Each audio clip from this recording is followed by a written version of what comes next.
Hello YouTube, Redneck Reloader here. Got the day off today and it's a nice quiet day. I decided to do something I've been planning on doing for a while. I just haven't got around to it, but I'm going to rework some ammunition today and or whatever you want to call it. Rework, refresh, fix, but I'll get into it here in a minute. But I'm going to redo some 38 Smith & Wesson ammo for my wife's 38 Victory revolver.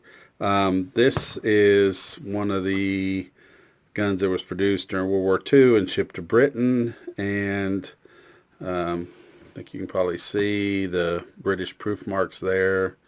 On the top strap it says U.S. property, GHD, and you can see the British proof mark there on the cylinder. So this gun was produced, sent to Britain during World War II, and who knows what happened there.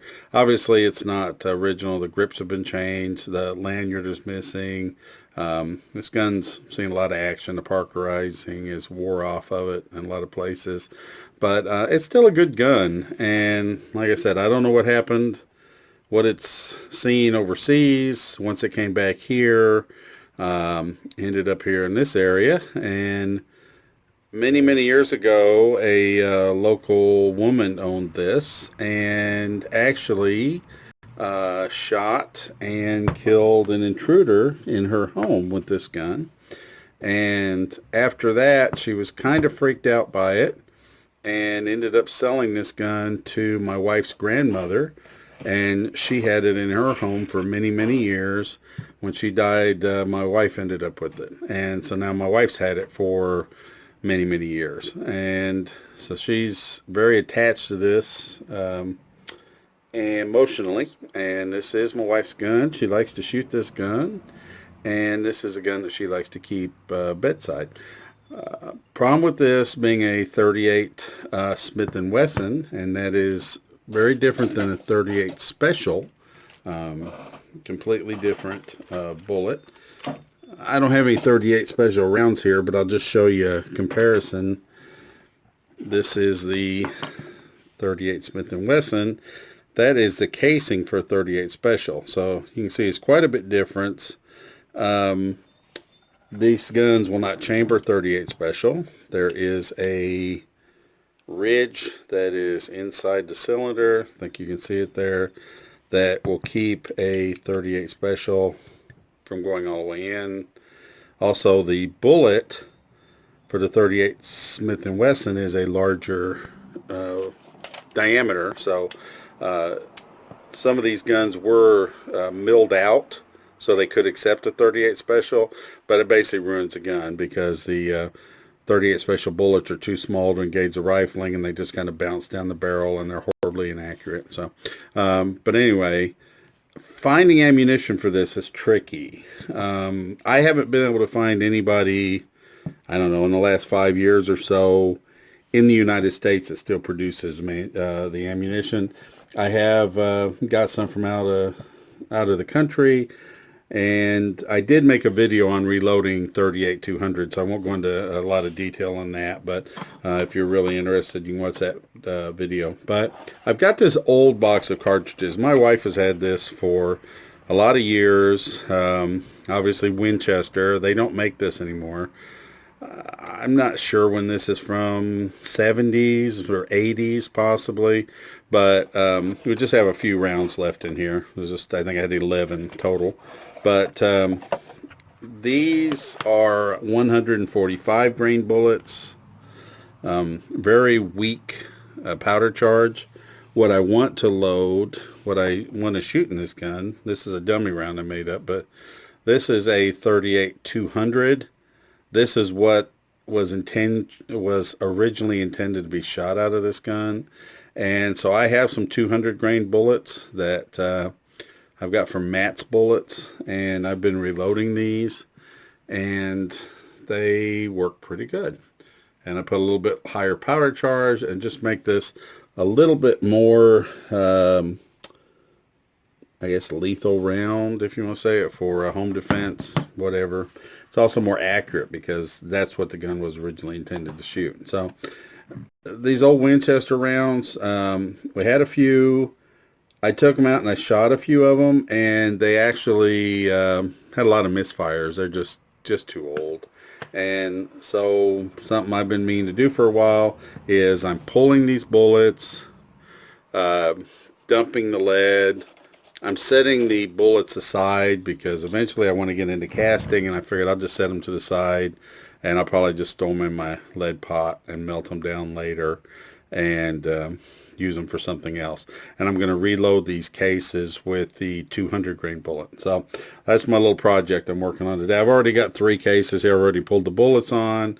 I'm going to go ahead and pull the rest of these, and then I'm going to reload them. So I'm going to use my Frankfurt Arsenal kinetic hammer here, my bullet hammer, pulling hammer, whatever you want to call it.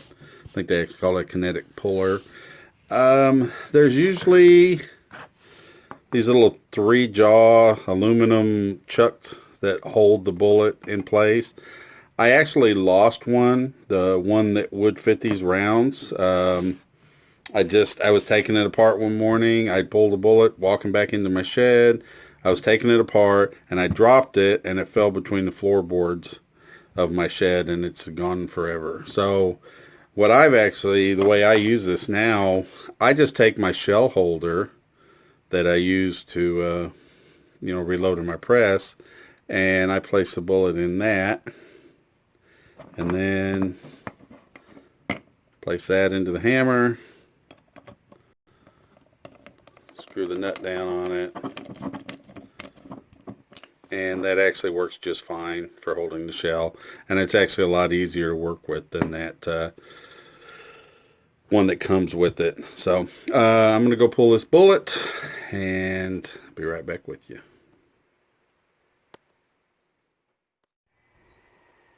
Okay, in case you've never pulled a bullet before, this is how it's done.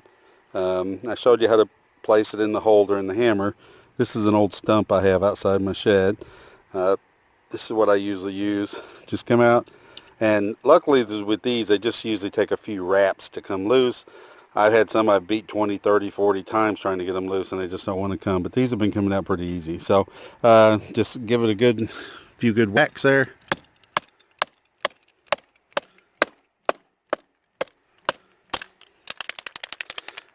Now you hear it. Now it's out. So.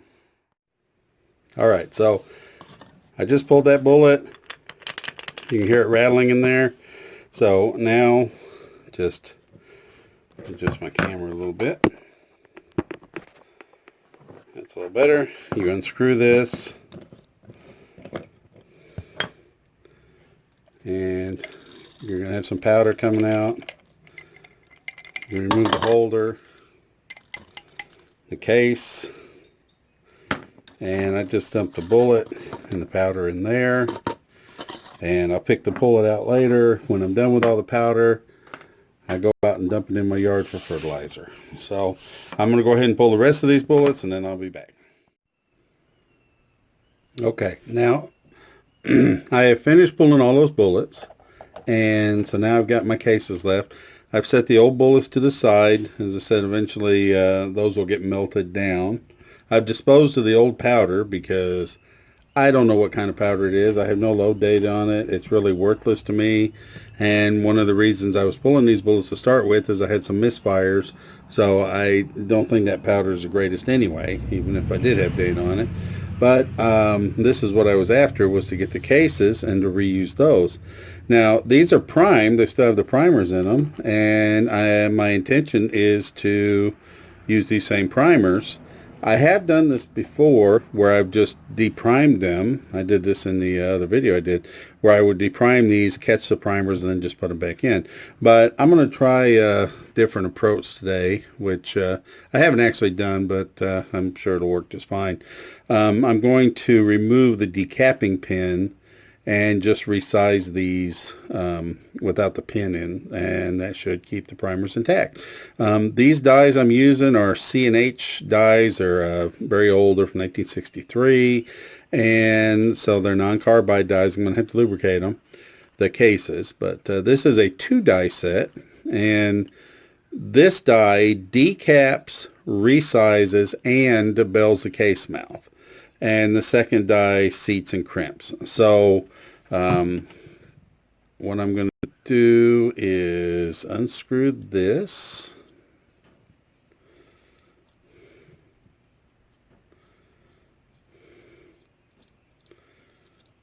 And on this one, as you can see, this is split here, and the decapping pin is just held in place. It comes right out.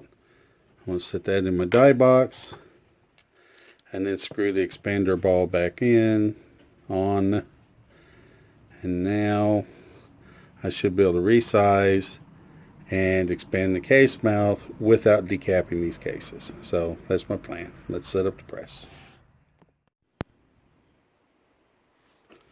Alright, so I've sized most of these. I'm down to my last 2, and got my die set up, and actually ruined one case.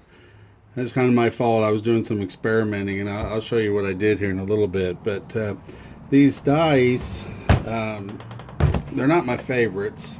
But as I said, they're antique dies. They do the job, but they kind of leave with these nickel-plated brass cases. I don't know if you can see that line, but they are leaving a line down on the bottom of the case when they resize. Must just be something with these cases. So I've never noticed that before with just the regular brass cases. I don't think it's going to hurt anything. But one thing I don't like about these dies is I don't feel like they bell the case mouth enough, and they kind of shave lead when I put these 200 grain bullets in there. So I was trying to kind of push the limits and see how far I could get away with expanding that case mouth bigger, and that's how I ruined one of the cases. And I'll flip the camera around here and show you what I'm talking about. I'm just going to do a spin.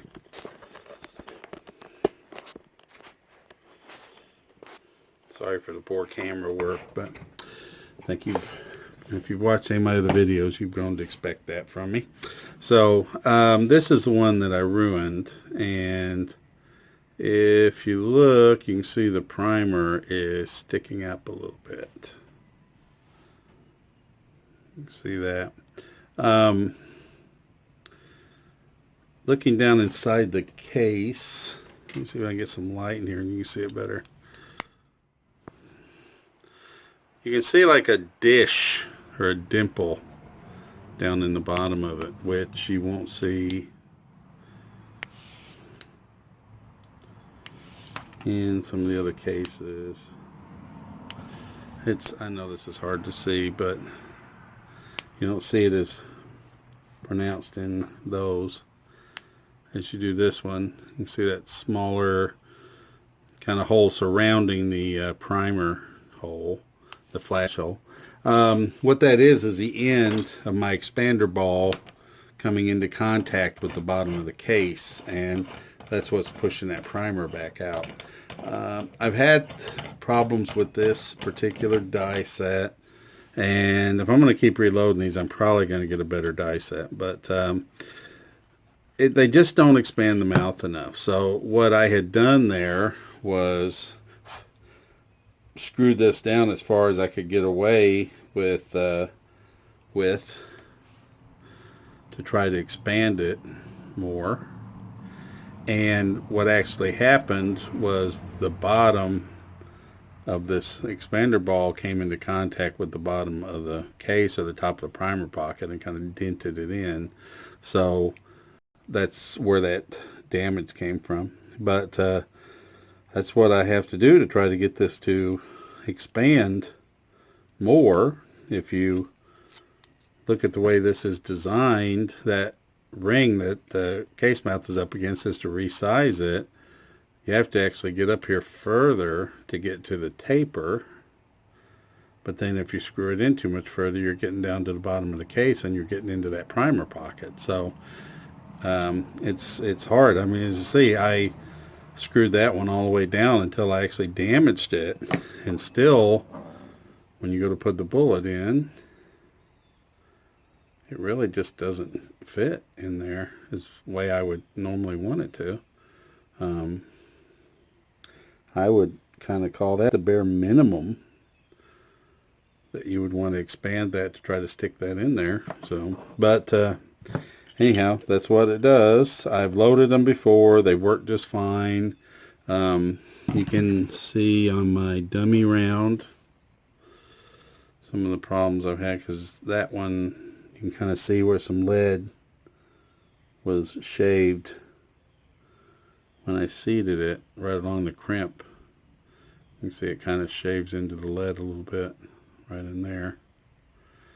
I've actually flicked some of that away with my fingernail. It was worse, but that's kind of what happens with these when I load with these dies, but that's just the way it goes.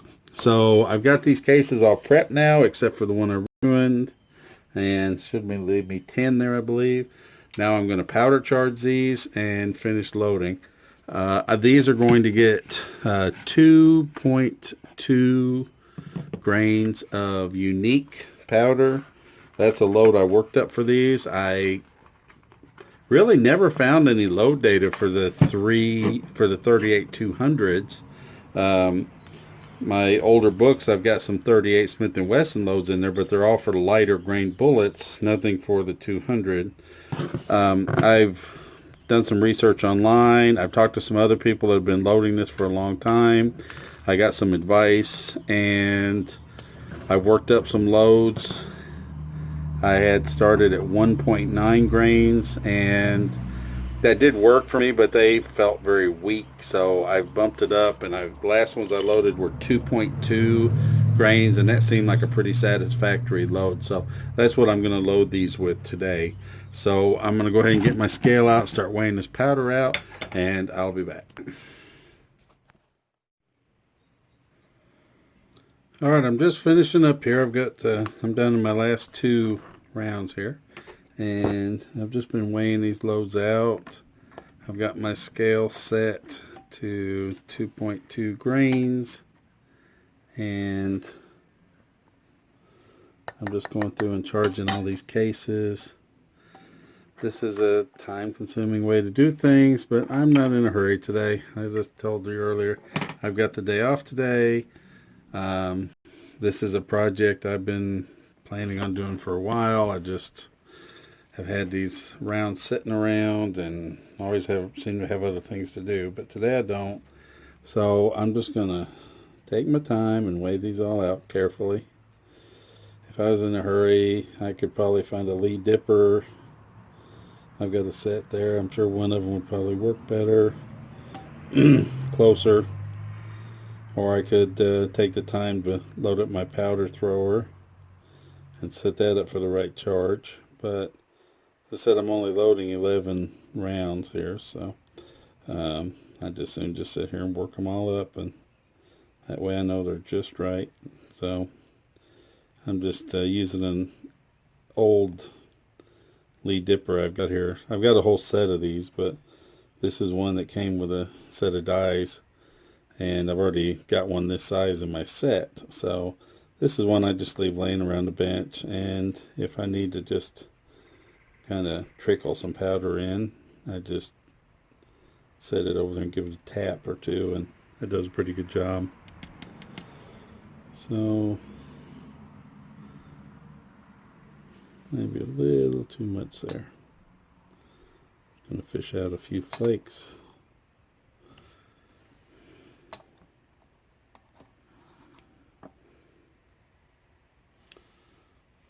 Try that again.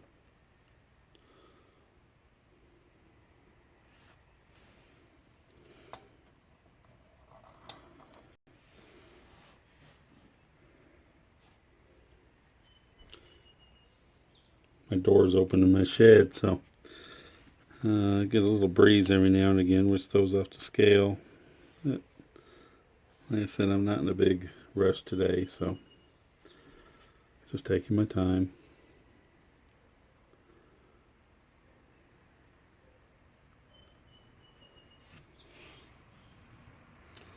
And we're getting pretty close.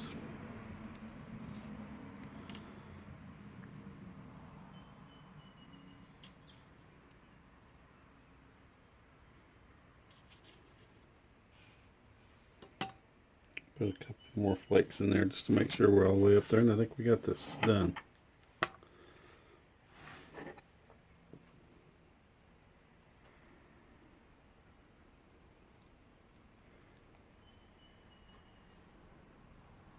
Looks good to me. And go ahead and charge this case. And that's it. So I've got all 11 cases charged now with powder. I'm just going to get my dies all set up and get ready to seat the bullets. Alright, so I've got about 5 left. I've done about half of these and just kind of finishing things up here a little bit. I ended up doing something different with these that I've never done before. I mentioned earlier I had trouble with these dies shaving lead when I loaded because I didn't feel like the case mouth was being built enough. On the inside of these mouths, where they had been resized, I saw a few little brass shavings in there, so I was just kind of cleaning those up, and it dawned on me a good way to clean those up would be to just chamfer and deburr the brass just like I did rifle rounds. I've never done that with pistol rounds before, but I just took my little manual hand tool and chamfered and then deburred the case mouth. That cleaned up the little brass shavings, but also I thought maybe it would help with the shaving. And so far that seems to make a difference. As you can see, these really don't sit down inside there well. I really can't get them in there enough to get it to stay. I've got to guide it all the way up into the die. But once they seat, they look pretty good. They're a nice crimp right at the cantilure, and I'm not seeing any lead shaving at all, which is something I've always had when I loaded these. So that makes a difference from now on. When I do these, I think I'll just chamfer and deburr them, and I think that will help. So, but so far everything's going good with these, and just got about 3 more to do after this one. Another nice one. They're coming out nice. No lead shaving. Everything's working smoothly here. This is the easiest that I've ever loaded these rounds, so that definitely seems to be making a difference. Learn something every day doing this stuff. So nothing wrong with that one.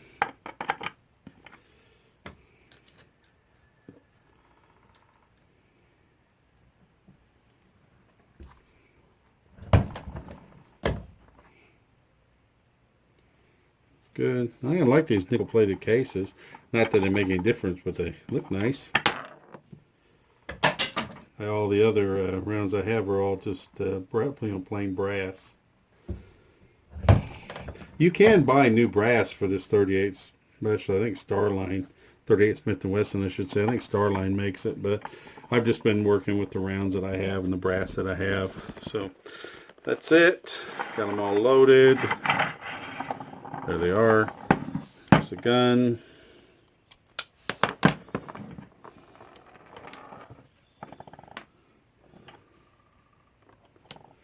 They all chamber nicely.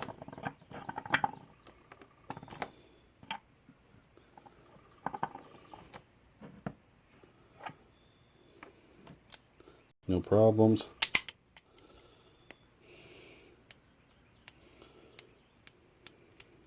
No hang-ups. jump right out. So should have no problem with those. So now, rather than those little anemic, old 145 grain bullets that may or may not fire, now I've got some nice 38-200 with a nice powder charge that will cycle well in the gun and make much more effective stopping rounds if we have to use it. So just brought some new life into some old ammunition there. So thank you for watching, YouTube. God bless you all. Take it easy.